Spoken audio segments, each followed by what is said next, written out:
So one word picture that Jesus uses has to do with poverty. He tells us that we are poor, morally bankrupt before God. So Van, would you read Matthew 5 verse 3?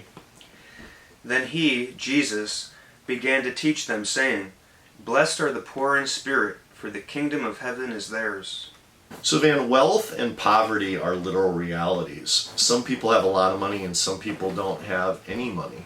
But I think what Jesus is doing here is he's communicating that wealth and poverty are spiritual realities. And some people believe that they are very wealthy before God in and of themselves, that either they have almost no sin in their lives, they can get right with God through their own good works. Whatever it is, they think that they have the resources in and of themselves, and they really don't need God, or they don't need Him that much. But Jesus is saying that God blesses, approves of those who view themselves as morally bankrupt, as poor, as having nothing in their moral bank account to bring to God. So Van, which better describes you? Do you view yourself as rich in spirit or poor in spirit? And then what are the consequences or implications of that?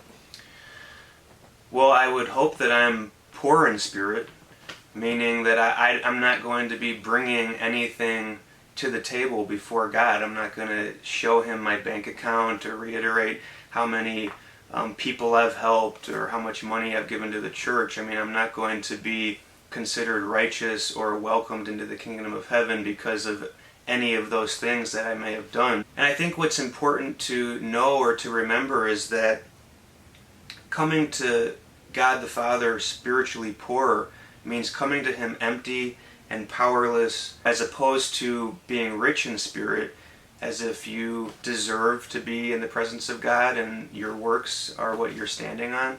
Yeah, and I believe that being poor in spirit then becomes an orientation to our entire life, where we are morally bankrupt, we are completely needy, we're not bringing anything into the relationship with God the Father except our neediness, and then our praise and worship.